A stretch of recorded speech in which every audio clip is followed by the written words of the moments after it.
Grab a drink, whatever you like. Ask a question, and we just might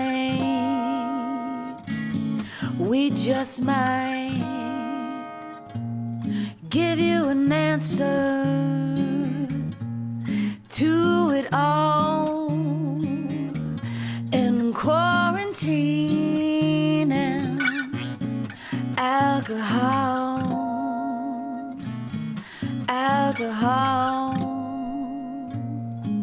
Q&A, baby, 'cause I wanna know. Q&A, baby, come on, let's go. Come on, let's go.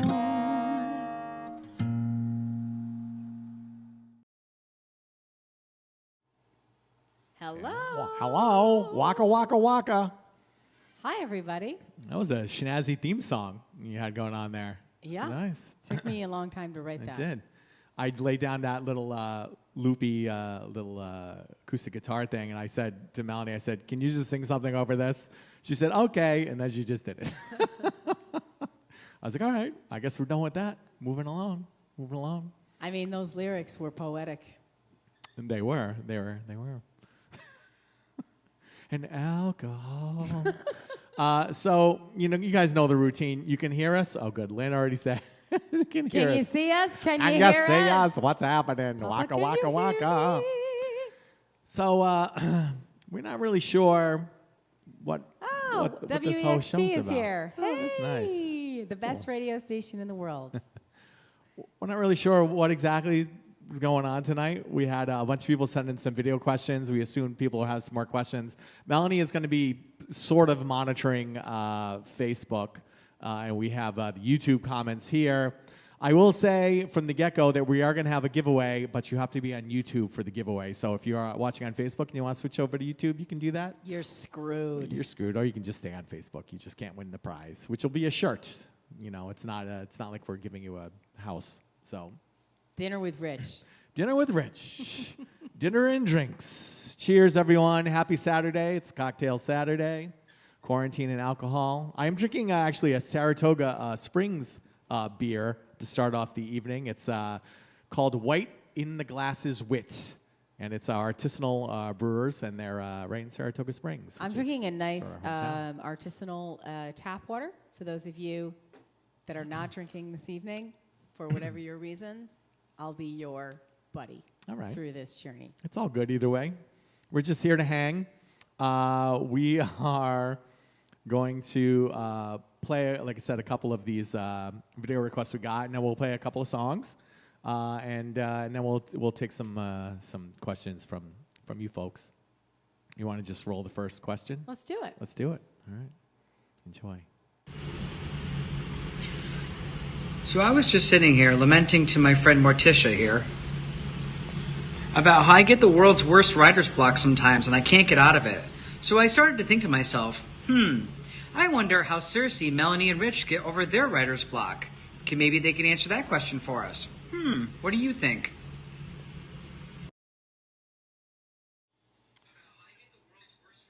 You got your volume, I think. All right, so we're just gonna skip that question. We didn't like that question, so we're gonna skip it next. No, I'm kidding, Chad. Thank you for that question, Chad. Chad from Albany, New York area. Yes. I often get to hear Chad sing. Chad is one of your vocal students, and I get to hear him through the computer singing. Yes. Yes, it's quite delightful. It is. So, writer's block. We get it all the time. Yeah. Pretty much every time we write a song, I feel like I'm never going to be able to write anything again. You? Yeah, similar. I read I think Paul Simon said that one time. They asked, because obviously he's had a long career of writing songs. They asked him, he's pretty good. He's pretty good. It's been around for a while. They asked him, how did he write so much? And he said, honestly, every time he finished a song, he thought that was it. That was going to be the last song he ever wrote. Oh, and okay. So I'm in good company. Yeah. We often feel that way too. Like, I feel like that's it. Yeah. The well is dried up. So for me, musically, sometimes when we get stuck, it's different musically than it is lyrically with the writing. And typically for us, we write the music first, then we write the melody, and I typically don't have lyrics. I usually sing some sort of nonsense. For example, when we wrote the song Red Letter Days, we wrote it in this room, and we had just gone shopping for office supplies, and there was an empty box from Staples in the corner for red letter trays. Or it was, for letter trays, and the box was red, and I started singing red letter trays, and then I came up with Red Letter Days. So I often sing just nonsense over the song, and then I write the lyrics later. And for me, lyrically, when I get stuck, sometimes I have to just force myself. I'll say, okay, Monday night you're going to sit there for as long as it takes until you write something that you like. Sometimes that works, and sometimes, I just want to throw everything out the window. But musically...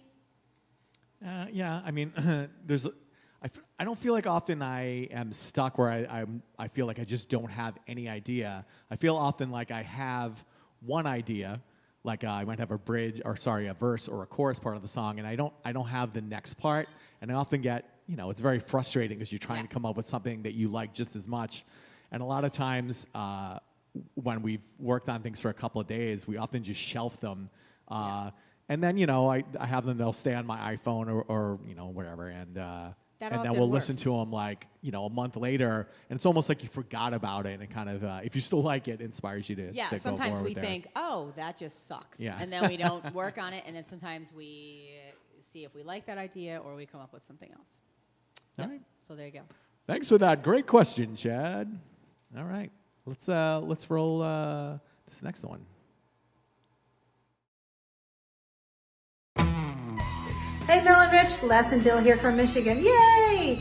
I bet one of the coolest things that you get to experience being on tour, going all around the country in miles, is a bunch of stellar craft breweries. So, we have a question for you. Uh-huh. When we can one day travel again, when the pandemic is over, what are the breweries that you would recommend that all of us hopheads can't miss? What are your favorites? And what should we order when we go there? Cheers. Cheers. Cheers, guys. Was that a Cersei crafted pillow in the back? Cheers. That was pretty impressive. I like that's Bill and Leslie, and From I Michigan? like that they were playing "Oh Billy" Yes. In the background. Loved that it. was very, very nice. Love them. Love that request. And it did look like a Cersei NASA pillow in the background. Yeah, like a homemade one. That was pretty cool. Should have no surprise. Leslie is very talented with art. Crafty. And a designer. We have another question here that kind of goes with that. All right. This was a write-in question from Steve Keaton from Virginia. And he said, what's been your favorite place in the country to explore or just hang out for a while between shows? So sometimes those overlap with the breweries, so I thought maybe we could throw that in there too. We do spend a lot of our time in between the shows, mostly me dragging Melanie to breweries. And then he talks about the beer as if it's some sort of philosophical discussion. Yes. Yeah. So this, we'll probably only spend 30 or 40 minutes on this topic, and then No, we won't. We won't bore the Okay, so non-beer for drinkers. me, a person who hardly ever Yes. drinks beer, I haven't one that immediately comes to mind. It's a brewery in Sanford, Florida called Wops Hops, and you should order the tiramisu porter. Yes, Wops Hops. I think all in all, probably two of my most favorite breweries that we play at are Wops Hops and Incendiary in Winston-Salem. Two awesome breweries. Wops Hops in particular does a really good job of just shaking up the styles of beer. They have Melanie mentioned tiramisu porter. That's one of my favorite. They have a white chocolate amaretto cream ale that's amazing. They have something I've never seen anywhere else. It's a circus peanut Hefeweizen. So it's a German-style Hefeweizen brewed with circus peanuts, which is awesome. Peanuts. Just want to make sure that he is enunciating. Peanuts, yes. Peanuts. And that was a little slurry. As Careful. Chet and Denise will attest to, one of my all-time favorites is in Tucson from Borderland Breweries. It's Noche Dolce. It's a vanilla porter, and oh my God, it's amazing. Whenever we go into Arizona area, I get a case of it. It's so good. I also love for ambiance. Dunedin Brewery in Dunedin, Florida. That is an amazing place to play and visit. They have live music. Well, they did have live music 7 nights a week. So if you ever find yourself there, you should go there for sure. And just to rattle off a couple other favorite breweries and beers. There's in Austin, Texas, 512 Brewery. They have a pecan porter that's awesome. Noda, which is North Davidson District in Charlotte. They have a Coco Loco, which is amazing. There's a Wiseacre Brewery in Memphis, Tennessee. They have an awesome porter called Gotta Get Up to Get Down, which is amazing. You want to check that out. And also Palmetto Brewery, which we play at in Charleston, has an espresso porter that's amazing. Didn't they have a pecan porter too that was quite excellent? They may have. They had a lot of very creative things there at Palmetto. I also remember they in were Houston, bought out by somebody else recently. I also remember in Houston, Milk the Venom, and I can't remember the name of the brewery, but it was at a punk bar called Satellite that we played because the bar we were playing, well, they had an issue. It's a long story, but the whole show got moved to Satellite Bar. Yeah, they had that on tap. It was a delicious. 10%er, and Melanie was drinking it like a champ. No. Our set was over. So, places that you like to visit. We have a million places that we love to play, and we could be here all night naming them all. So, the question from Steve Keaton was not places that we love to play, but places we also like to visit in our downtime between the shows. Okay. So, I know for me, there's 3 that come immediately to mind. What do you got? One is Charleston, South Carolina. Wow, yeah. And that was the city where my husband proposed to me. That's one of my favorites as well, maybe for that reason. So that's special. Then there is Santa Fe, New Mexico. It's just amazingly beautiful, and so are the people there. And I want to give a shout out to George and Sherry, who are watching from Santa Fe. That drawing on the wall was a wedding gift from them. From Santa Fe, done by a local artist in Santa Fe. And for the other one for me is the Paso Robles area of San Luis Obispo. Of California. Montana de Oro. Yes, Los Osos, California. Yes. I would say because there's an amazing park there where we recorded a bunch of videos that are up on our YouTube page, our Sidewalk series. We recorded a bunch of videos there. Yeah, that's true. Those are some of my favorites too, and I also enjoy Utah. I enjoy just the Salt Lake area and the Arches, the and the mountains national are parks, and all yes. that. Yeah, the Wasatch Mountains. Yes. So I think we covered it. We did. All right, that's my story, and I'm sticking to it. Drink up. All right, moving along. Hey guys, Ryan here from Poughkeepsie, and here's my question. When you are in the studio recording an album, do you do the bass parts the way you would in a live show, or is the bass actually played on an electric bass? Thanks.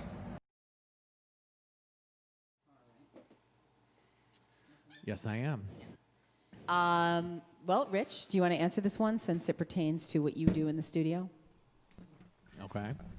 The answer is we hire monkeys to do it. Rich plays a regular bass in the studio. He's getting his guitar on, so he's distracted. So in the studio, we play more like a traditional band, and we overdub things. So typically, we record as a rhythm section. So I will record on the drums, and I have a traditional setup. Now, I'm not playing standing up. I usually sit down, play my drums like that, because sitting down allows me to use the hi-hat pedal. I can't use the hi-hat pedal when I'm standing because my other foot is using the kick drum pedal, and I will fall over.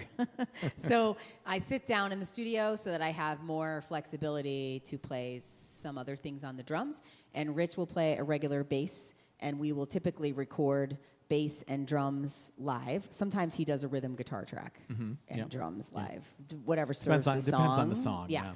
And then we overdub guitars after that, and then we put the vocals on last. And And then I usually spit my rhymes over the top of that because everyone wants me to be spitting rhymes on our Cersei tracks. Exactly. Yes. So we have a question here that kind of goes along with this as well from Denise Seidel in Syracuse, New York, a write-in request. Never heard of Or a write-in question. Sorry, I keep saying request. Question. How do you settle creative differences of opinion when you are recording? Why don't you take this one? Well, there's a lot of screaming. There's a lot We of do yelling. fight a lot in the studio. We're not going to lie. You know, I mean, fortunately, the last several things that we recorded with a producer. So that kind of, breaks all the ties. And the guy that we've been working with, Paul, he's awesome, and he has a lot of good suggestions. But he's open to our input as well. Yes. So it's a really nice, not a dick. collaborative, session. And I don't know. I don't feel like I just say that because we've worked with some producers who could be considered. Yes. Yes. Unnamed. Paul is incredibly yes, Denise. Melanie is always right. That is yes. Paul is incredibly experienced and has a great ear and knows what he's doing, but he's not one of those experienced people who thinks that everything he says is the way that it should go. He's still collaborative, which is a very rare thing to find in a person. So he's wonderful to work with. I feel like most of our arguing happens when we're writing as opposed to recording. Well, if we're stuck in the studio recording by ourselves, it's a bad scene. That's all I'm going to say. It's no good. And David, actually from Connecticut, Midnight Dave, as we know him, asked a question about, are we going to be releasing Astronauts either for digital download or on a physical CD? Yes, eventually. We are currently working on recording Astronauts.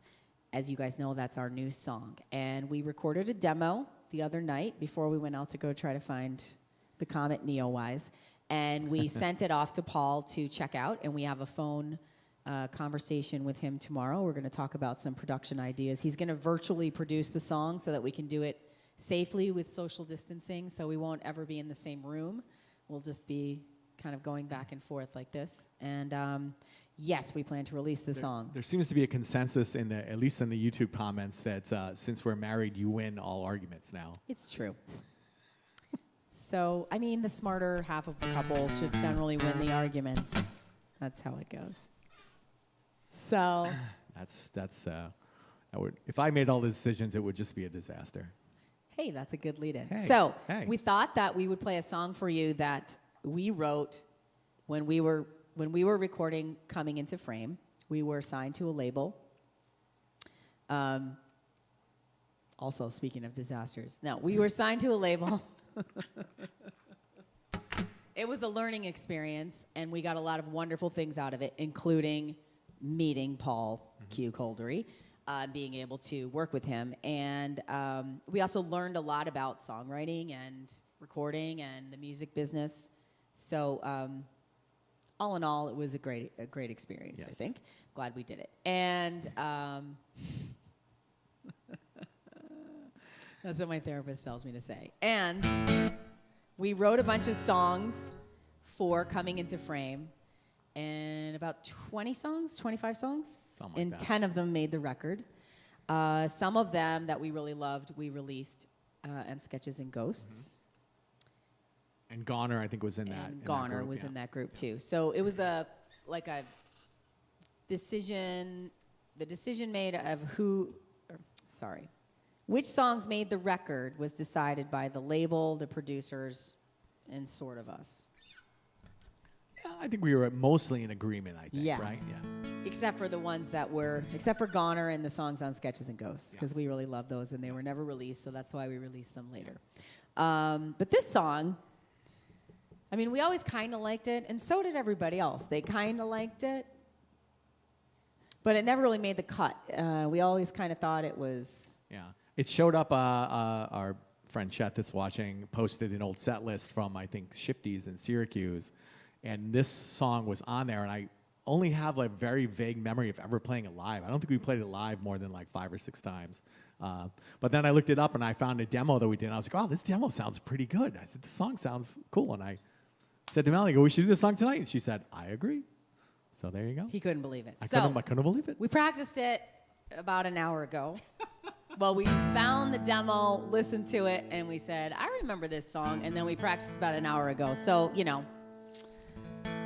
Anyway, we played this maybe 4 times live. 4.5. And it's a song called Hey Disaster. And are you going to give me some backups on this one? You can back me up? Nah, maybe. We'll see how the night takes us. Put a big... Here we go.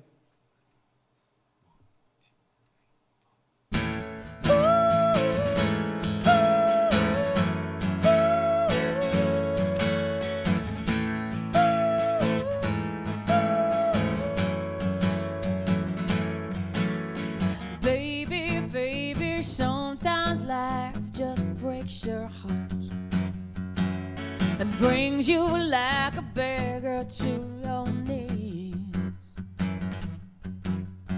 Baby, baby, sometimes life just breaks your apart so easily. So hey, disaster, run, run, run. Ooh, ooh. There's a warning, gonna let it run. Ooh, ooh. Hey, disaster, run, run, run. Ooh, ooh. And will it be undone?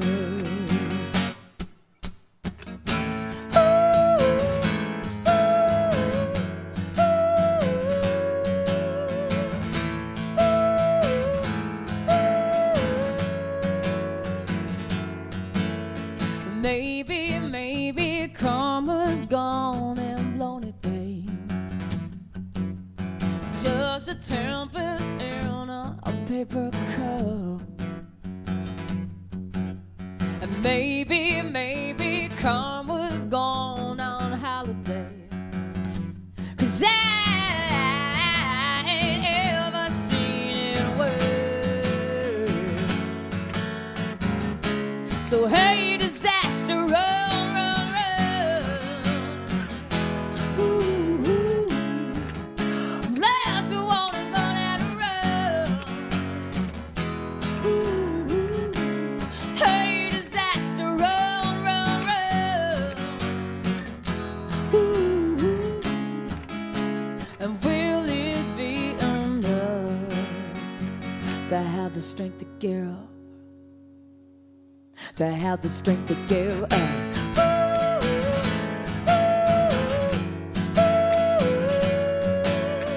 What comes after your disaster?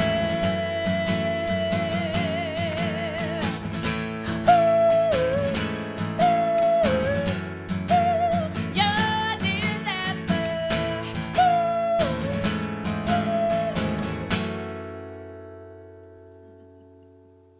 So there you go. That's one that did not make the cut. That one's called Hey Disaster. All right.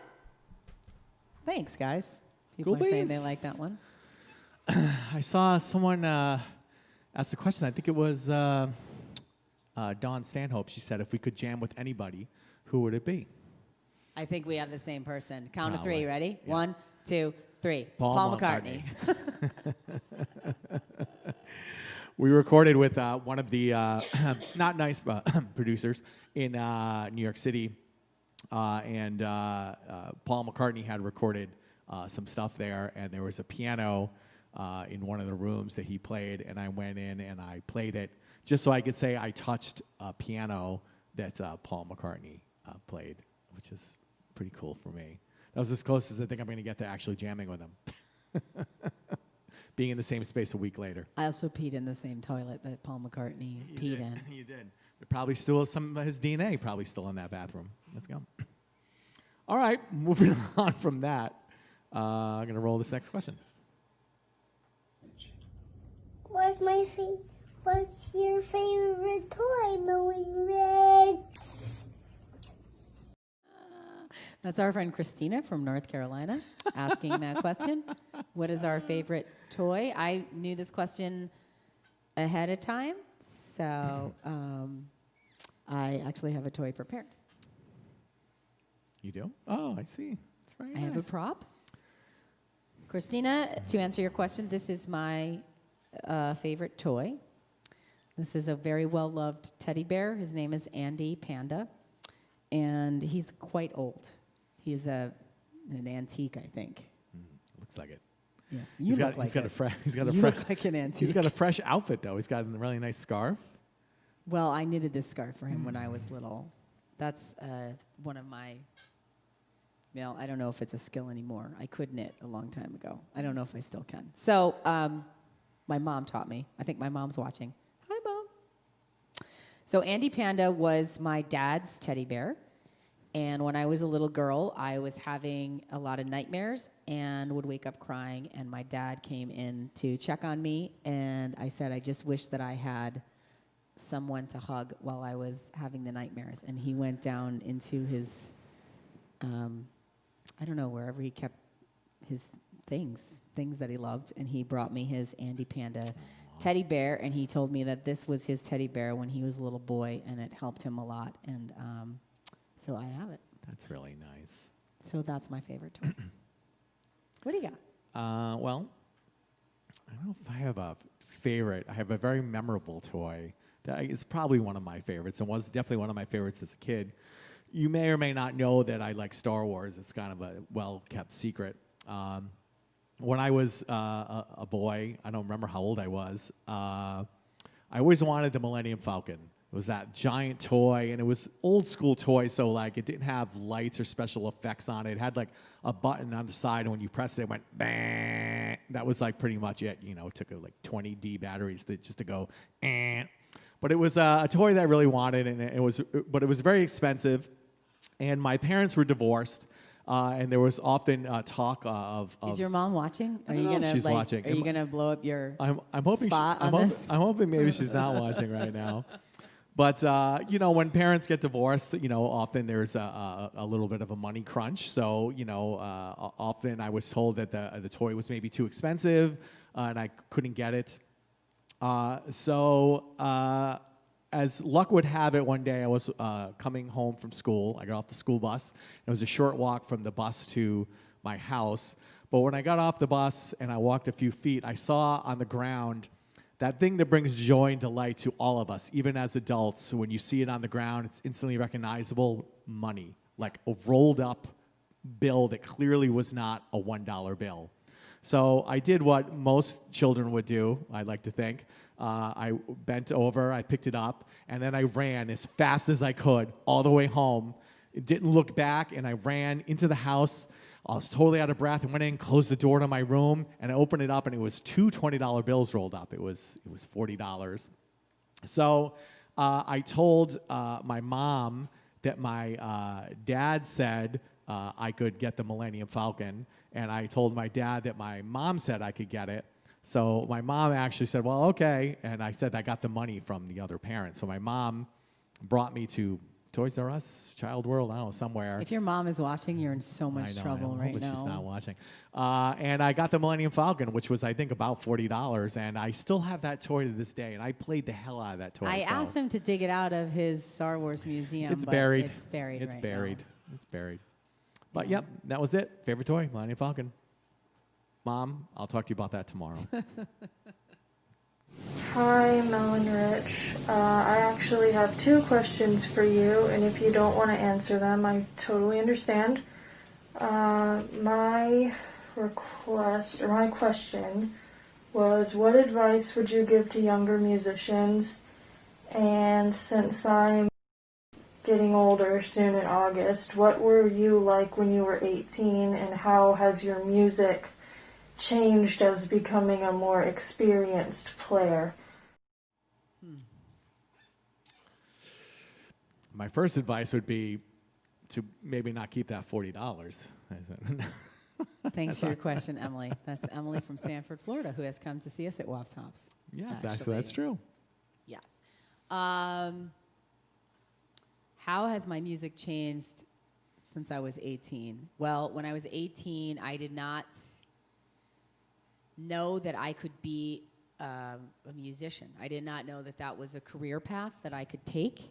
I was I still am a nerd, but I was a nerd in school in the sense that I got straight A's and I was in all the honors classes and all that stuff. And so I was on a path where I was supposed to go to college for things that were not music. You had a similar story, yep. I know. Yep.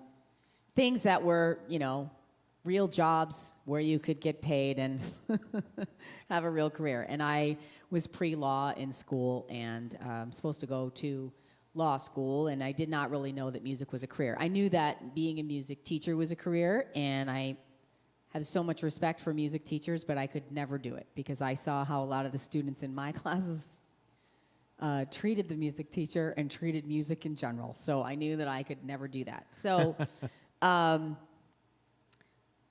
I guess my advice would be that if you're trying to be a musician because you want to be famous and you want to be rich, you are most likely going to have a disappointing career. Yes. Because more likely than not, those things are not going to happen. If you are trying to be a musician because you love to make music and you love to share music and you want to potentially touch the lives of other people with that music, then that is a great reason to choose music as a career, and you could be very successful doing it.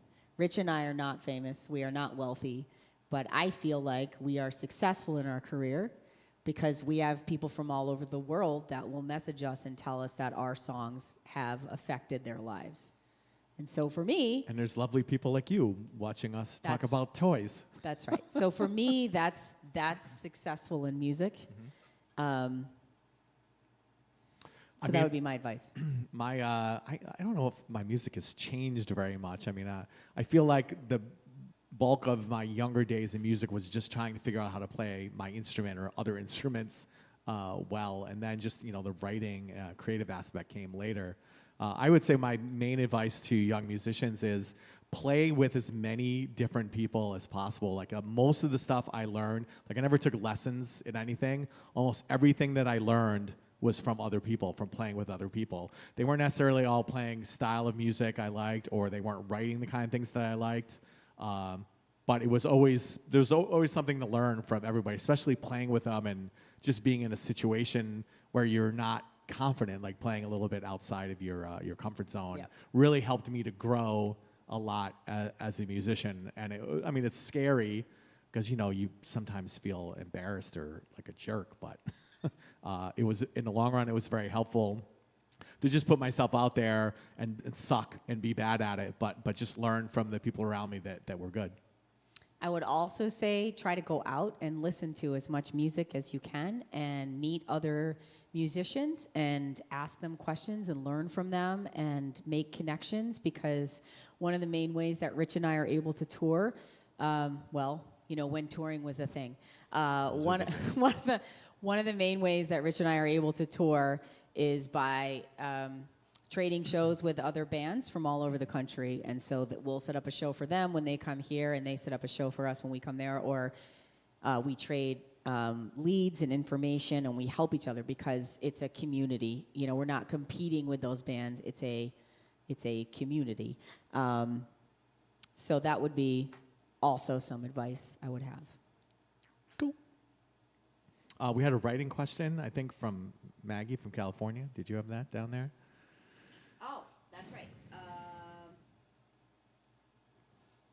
don't have it down here, but I know that, oh, you have it over there. Maggie from California had asked us what a typical day was like when you were a full-time musician. Speaking of which, when we used to be able to tour, which we will be able to do again, this is just a temporary thing while the world sucks. Yeah. So we decided to film ourselves the other day and go through a typical day of ours. And, you know, nowadays we're not touring, as Rich said, we're not touring. And a typical day for us a few months ago was hop in the van, go to a gig, very different play the life. show, load in, play the show, go to the next gig, catch up on social media, book the shows, market the shows. So we don't really do a whole lot of that now. Our we do daily a lot lives more are not like that at all. Yeah, I would imagine our daily life, as you will see in this video, our daily life is pretty much the same as your daily life. You know, wake up, make breakfast, work out, do the laundry, mow the lawn, take out the trash, things like that. Enjoy this incredibly boring video.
You say I'm embers, but I say I'm sparks. Devil, he broke you up and stole your heart. As I got a fire down in my bones, and nothing's gonna put it out no more.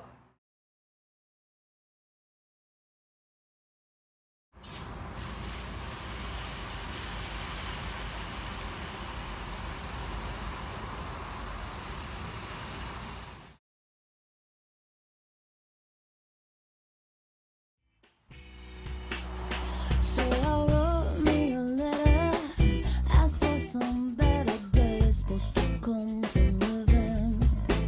But when the mail was delivered, it didn't deliver.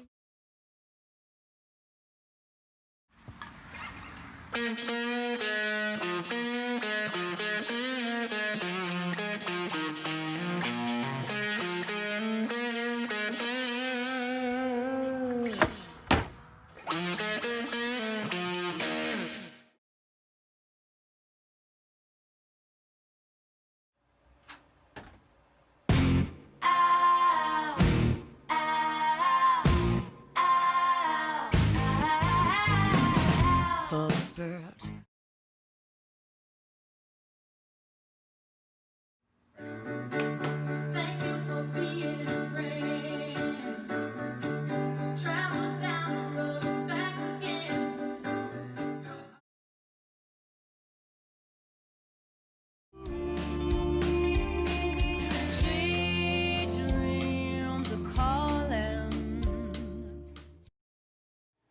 So that's pretty much it. Yeah, You know, it's just typical. pretty much what you guys do in a day now that we're in quarantine. So Oh, Jesus. we did turn some heads with the neighbors, I gotta say. We did. They were driving by. They weren't quite sure why we were so dressed up by the garbage. That was, all right. So we had, I'm trying to keep an eye on some of the Facebook questions and some of the YouTube questions. Someone just asked if I had a favorite drummer that was not famous. And I do have a favorite drummer who was not famous. All right. And it's one of my all-time favorite drummers to have seen play the drums, and we were able to play with them a few times. You probably know who it is. I do. There was a great band in Cleveland, Ohio, named the Lowleys, and Mick Mansfield was their drummer. He has unfortunately passed away, losing his battle with cancer, and Mick became a bit of a mentor for me. We got to play with his band a few times in Cleveland, and he taught me a bunch of things on the drums and helped me with some equipment stuff. He gave me a cymbal. My cymbal broke, and he gave me my crash cymbal, and he gave me the feet that are on my floor tom because it helps the floor tom ring out. But he was the kind of drummer that when you watched him play, the joy Yeah, it was amazing. just was contagious. The energy was insane. Yeah. So that's why, I mean, he was not only an incredibly skilled drummer and amazing, but his energy and his joy, like you couldn't stop smiling when you saw him play. So that would be my answer to that question. Yeah. That's nice. Someone I just saw, this is a less deep comment, but someone was asking what I was drinking. Well, it's Charles in Utah. I'm actually drinking a Hazy Little Thing IPA right now. Where's the camera? There it is. I'm switching it up a little bit. All right, let's keep rolling with the... Caleb loves the Golden Girls, too. Oh, Caleb's like, thanks, Dad. Hey, Mel and Rich. Gary Purcell here. Wondering what was the first piece of music you bought with your own money and why? And was it on vinyl record, cassette, 8-track, wax cylinder, stone tablet? Thanks a lot. Hope to see you soon. Miss you. Oh, Gary, we miss you wax too. cylinder. Stone tablet, obviously. That's our friend Gary from Utica, New York. We miss you, Gary. My very first record that I bought with my own money. That was the question, right? We had to have bought it with our own money. Yes. That was Whitney Houston for me. Why did I buy it? Because she's a badass vocalist. Still today, It's not because you like cocaine? one of the best singers, in my opinion. She could sing the alphabet to me. Didn't necessarily love all of the songs she did, No. but her voice, man. What was the song about breaking up a marriage Yeah, and okay. cheating on a man? Okay, that's was what that? I'm saying. Didn't love all the songs, loved the voice. All right. How about you? For me, it was I remember very vividly, I bought 2 LPs, vinyl, at the same time. Oh, yeah, did I say that? Mine was on vinyl. I don't know if I said that. And I remember I had, to have like an allowance, or I was doing chores or something. I saved up my money, and I rode my bike to the record store, which for those young people out there, it's a place you would go to buy music. Yes. I know it seems insane, the record store. And I remember I had like a milk crate attached to the fender on the back of my bike, and I put the records in there, and then I rode home very, very carefully. But we're going to have a contest, actually. Oh. And the person that wins is the first person on YouTube. You have to be on YouTube because I can't monitor both effectively. But the timing is bad. Yeah, okay. So on YouTube, the first person can tell me. I'll tell you the the 2 records I bought. One of them was the Return of the Jedi soundtrack because Of course. Of course. And there was one other one, and I have it here. Actually, I have 3 records here. The first person to tell me which one of these 3 was the one I bought. Multiple choice? It's multiple choice, so Okay. it's easy. Okay. So the first person that can I'll tell hold me. up one for you if you want. And then 3 albums were The Cars, it's Heartbeat City, Prince, 1999. And Styx, was it Mr. Roboto? Is that album called? I don't remember what the album was called. But it had Domo Arigato, Mr. I Roboto wouldn't on admit it. it if it was Styx, Let me see it. Domo Let me see. Arigato, Mr. Roboto. Oh, no, Kilroy was here. It was called. How did I not know that? I would not admit it if this was the choice. Just saying. Chad Von D guessed. Well, no, actually, he guessed wrong. He said he guessed the wrong album. He guessed the right artist. It's not Styx. Not Weird Al Yankovic. It is Prince. It's kind of a tie. Chad said Prince, Purple Rain. Lynn Stewart said Prince. Michelle Photo said 1999. So what are we going to do? I don't know. What did you say? We'll have a toss-off. I mean, the answer is Prince, 1999. We're going to have a what? You guys heard that, right? That wasn't just me. We need to have a tiebreaker. All right. Did you just say we're going to have a... So I know it was Lynn, Chad, and Michelle said tomorrow. So we'll reach out to you guys and we'll have you guys toss it off. We'll figure out. One of you guys wins a free T-shirt. No one has to toss anything off on my watch. Okay. It's not gonna I am curious because I often, I'm very collector-minded, so I would often save. It still has all the crazy artwork inside. This is probably one of the things where my mom thought Prince was sexy because he's on his bed. It's a little creepy. Oh, boy. What was your all-time favorite album? Someone just asked that. All-time favorite album? Do you have an all-time favorite album? I do. It's easy. I already know what mine is. I know what yours is, too. I bet you I can guess yours. Go ahead. Abbey Road by the Beatles. Yes. Okay. I don't know if I have an actual favorite. I guess the one thing that has been constant through my life that I've always loved it, no matter when I listen to it, was Ziggy Stardust by David Bowie. That's a great album. I can listen to that almost every day and love it. So that's another favorite of mine. All right. I will reach out to you guys. He did. Lynn, he did just say that. Yes, he did. Yes. That's craziness. All right. This is PG rated. You guys have dirty minds. All right, I'm gonna roll this next one here. Hey guys, a question I've always had was what brought about re-recording Revolution? It's one of my all-time favorite albums and one of my favorite albums of yours. And I also wonder what that process is like to go back and tweak something you already made. Ta-da. That's a great question. And I was just looking to see. I'm trying to monitor some of the Facebook comments. Right. We can see the YouTube comments in here. There is Craig. Craig says, "I'm genuinely concerned for your mental health." Also, Annette asks, "Rich, do you really sleep with your glasses on?" Of course, glasses, hat, and full Star Wars suit every single night, every single time. Okay. Sorry. So back to John's excellent question. Domo, domo. Domo, domo. Nope. Never going to do it. So Domo, domo. Never going to do it. So Next week.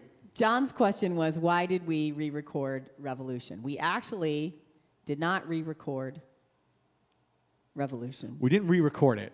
It was remixed. Remixed. Reimagined, as it were, by Paul, actually, the producer that we've been working with. We had all the studio tracks, raw tracks, and he remixed it. Take a second to explain to people what mixing is. Well, you take a blender. No. You take a tequila mix. Because people don't know. People don't know if they haven't been in a studio and you've never seen that happen. So when we go and record, I'm trying to think of a song of ours where it makes sense. We could talk about like... one thing I wanted to point out on the Revolution remix was the song Mary Kinsetta. Okay. So some of you out there own both versions of Revolution. The first time we recorded Revolution was the first time I had ever recorded drums and the first time Rich had ever recorded lead guitar. So we were terrified. And we went to this amazing studio in Ithaca called Pyramid Sound, and we worked with Alex Perialis, who was amazing and wonderful. And we had a great experience. And so when we were signed to a label, that was the record that got us signed. The record label owner loved all the songs and loved the record, and he said he wanted to remix it because he thought some things could be improved upon, and also he wanted us to be able to kind of get to know Paul to see if we could work with him in the studio, if we would mesh. And it's very tempting to then go and re-record the whole record, because at that point I was a much better drummer than I was when I recorded, and Rich was a much better guitar player than he was, and there were a million things we wanted to change, and we did contemplate that for a little while, like what we could go back in and fix everything that we would want to fix. But we didn't do it. We resisted temptation because we said this was a piece of art that we created and it was supposed to represent this moment, so we're not going to do that. So we didn't do that. Right. And one of the songs, Mary Concetta, the way that it is remixed, for me, breathed like all new life into the song, and it really changed the song, even though nothing new is recorded on the song.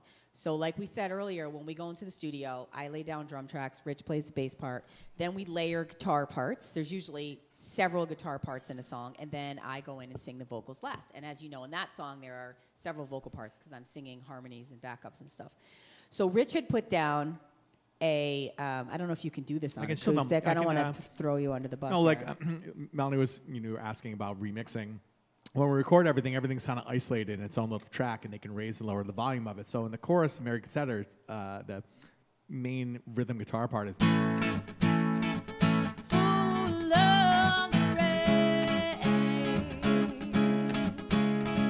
So I would lay that down, and I did lay that down. And then you laid it down. I laid it down. And then I played another part just over the top of that with the wah pedal, which I don't have hooked up, and it was just kind of like a.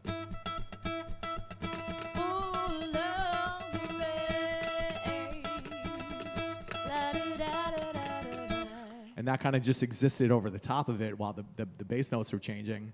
In the original mix, the main part, as you called it, part, was louder. So mixing, I mean, for me as a layperson, well, I'm not a layperson, I guess, but I don't mix things. You're a music professional, Melanie. Rich knows how to mix things. I don't mix things. For me, to sum up mixing, it's really just taking all of these tracks that we've recorded and changing the levels and trying to make it all sound nice together. Is that? Yes. Okay. So in the original version of Revolution, and for those of you that have both versions, you can go back and listen to this and check it out. That original part, play that again, is the loudest guitar part in the chorus. In Paul's mix, that funky Jackson 5 kind of part is way louder in the mix, and it adds this like energy and life, and it makes you want to like dance around and smile, and it sounds like sunshine, and it's the same exact parts that were there on the original thing, but it's just that the levels were changed, and it can really change the whole vibe of the song. I remember when Paul was remixing them, he would send us one song at a time. The first song he sent was this song that we're going to play for you now. It's called Sorry Me.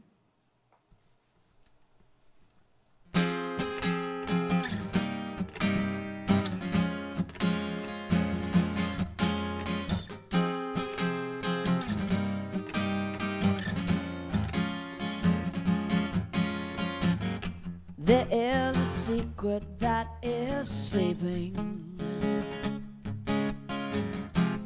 restlessly upon my tongue. A my pretty secret has me keeping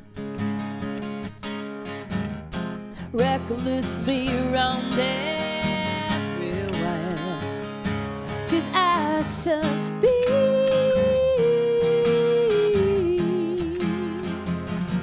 sorry me.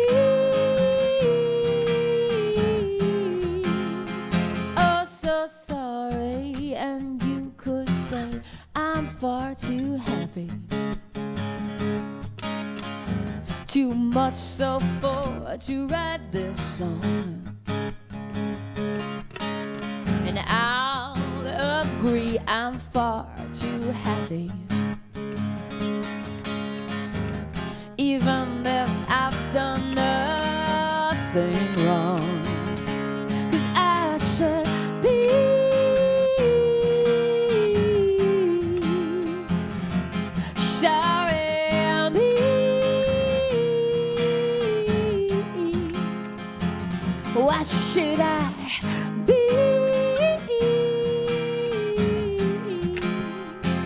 that's sorry me. Oh, so sorry.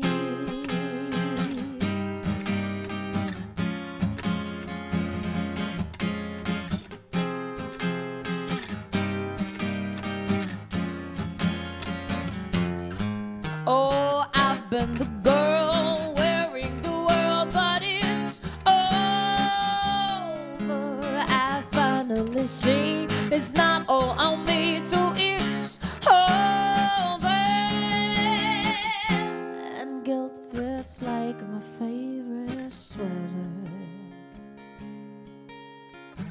Oh, but freedom looks better on me, that's right. So I wanna be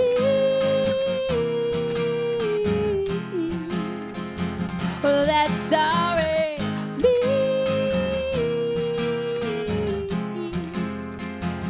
No, I wanna be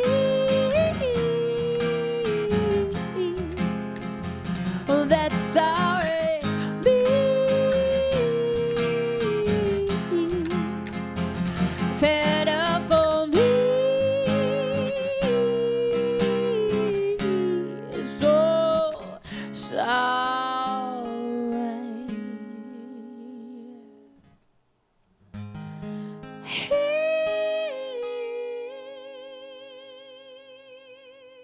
God damn, sound beautiful tonight.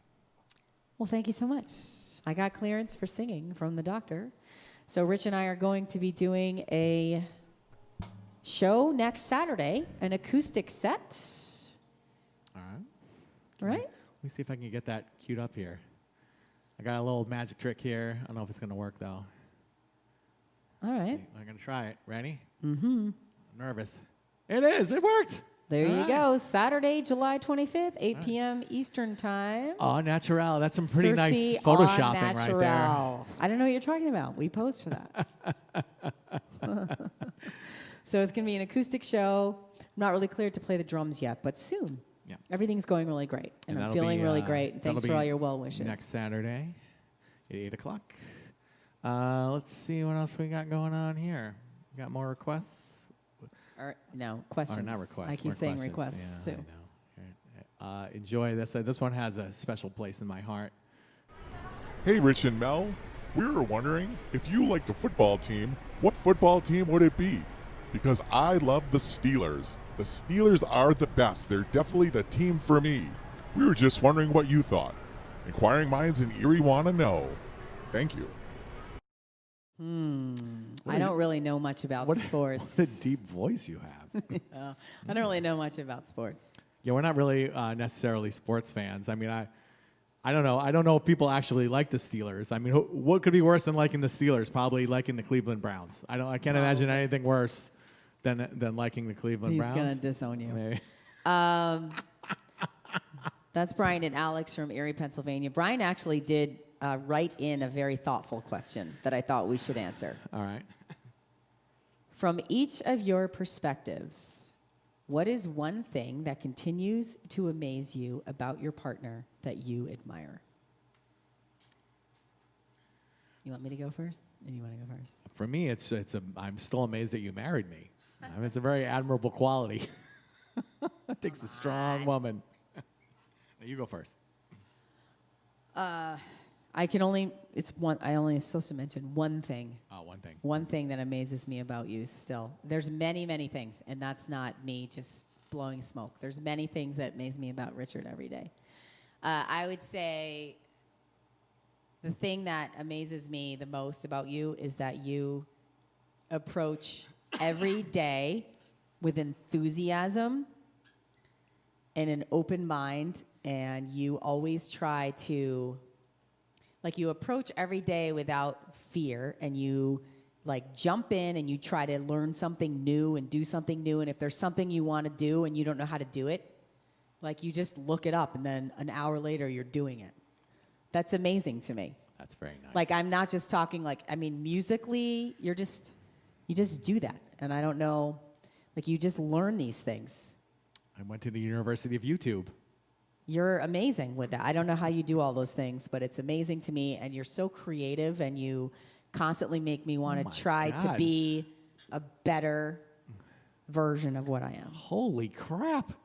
There's nothing I could say that's even remotely as good as that. I'm just not good. I'm not good at that at all. If I don't know how to do something, I usually get frustrated and start swearing. I am blushing. People are saying I'm blushing. I am. The thing that amazes me the most about Melanie is her kindness. I mean, you guys all know it. You've all talked to her. I mean, she's just most loving, kind person. That's not true. It is true. You know, always take the time to get to know people and talk to people, and I don't know. I think that's amazing. Thank you. That's nice. It's a love That's fest. nice. It's a love fest over All here. right. All right. We're going to roll with this next thing here.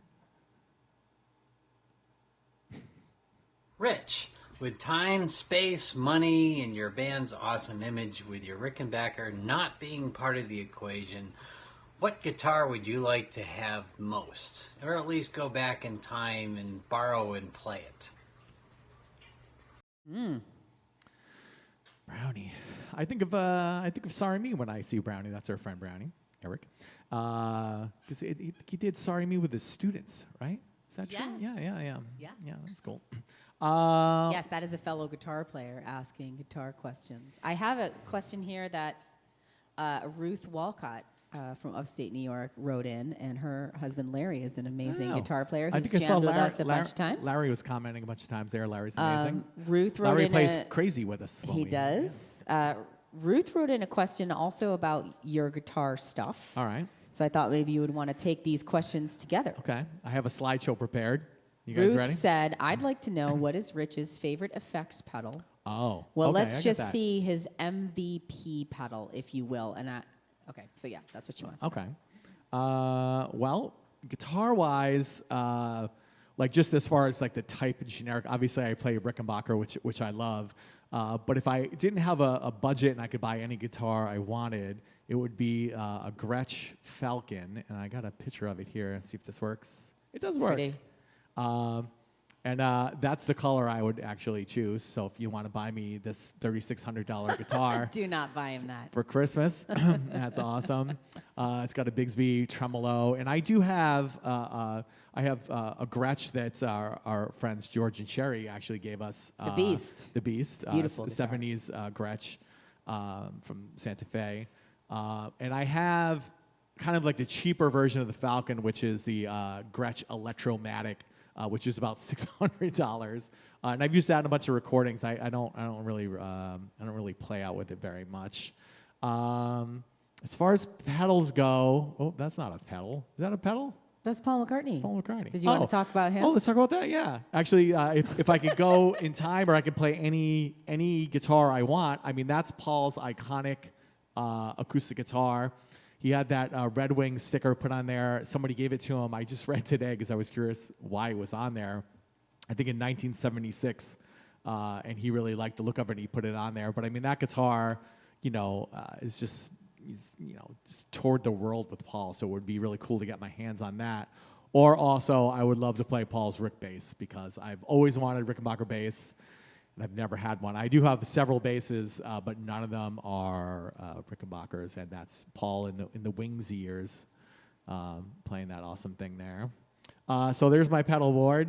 You got a few pedals to choose from. It's the current status of my pedal board. This stuff down here at the bottom was from when we were recording Astronauts. This is what I've been using in all the virtual shows, all this crap up here.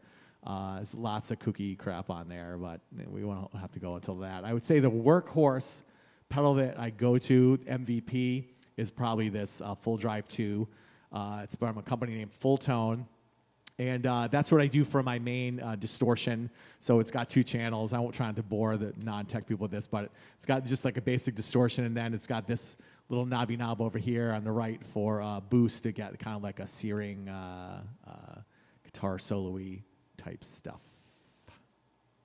Cool. Ta-da! Cool. Cool. Actually, I had one more slide, I think. Wait, where is it? Here. One more slide. There's The Return of the Jedi. That's the album. Au Naturel. Oh, we made Brave and Kind masks. We did. We just finished making those. Because that's the world we live in now. Well, we finished designing it. The T-shirt place opened up recently, and sponsors. We are going to be picking up your sponsor T-shirts, right? Yep, And pillowcases on Monday, yep. and we'll ship those out to you. And then they are currently making those virtual tour T-shirts. A bunch of you pre-ordered those T-shirts. Thank you very much. You can still pre-order them, of course. And then they just started making those Brave and Kind masks. And those are available in the Cersei store. I think they're in other stuff. They're not in clothing, just other stuff. But we'll put a link up on the website or whatever. Someone on Facebook asked if we had what was your all-time favorite song? Do you have like one song that's your all-time favorite song? I think that I do. I mean, it's hard because there's a lot of wonderful songs, but if I had to choose my all-time favorite song, We probably have the same one. all right, ready? Count of three. Yep. 1, 2, 3. Maybe I'm amazed. Well, that was our wedding song, so we both would look like clods if we didn't pick that. But No, but I love that song. Yes, so it's do a I. beautiful song. And someone else asked if your top three. it definitely doesn't make me cry when I hear it. Never, not once. Here's a trivia question: who cried more at our wedding? It was me. It was me. Okay, so another person asked who are your favorite 3 guitarists and who are my favorite 3 vocalists. I don't really know if I can answer that. Guitarist, huh? I don't know. I hate most of those guitar players. I don't know if I have a favorite guitar player. I think there's one that I know that you really like. I mean, there's a bunch of them that I like. I generally lean more towards the guitar players that are songwriters. George Harrison, I really liked. Prince actually was an amazing guitar player. Very, subdued, but live, he was an animal. Lindsey Buckingham too, same thing, amazing. Unique style and just amazing songwriter. Not just like Slash. I love his tone and I love what he solos. I like the songs. They're almost like a guilty pleasure, but I don't feel like they necessarily hold up as much as maybe a Fleetwood Mac song for me. Yeah. You know what I mean? Mr. Brownstone is not really the same as Rhiannon for me anyway. Or something. Yes, or something. Yes. Yeah. Mr. Brownstone. Okay, so 3 favorite vocalists. I don't know I honestly don't know if I could answer that. I don't know who my 3 favorite vocalists are. I know that Ella Fitzgerald is in that list. I don't know. I'd have to think about that. Maybe Aretha Franklin, Nina Simone, Billie Holiday. I don't know. That's more than 3. No. And George Thorogood, obviously. So I don't know. I'll have to think on that and get back to you. Crystal says, Nate wanted to ask, what state or city were you most surprised that you liked? I guess so many great states, but the one that I was surprised that was so beautiful was Montana. I was just going to say that. Montana I think we had this, stunningly beautiful, and I had no idea.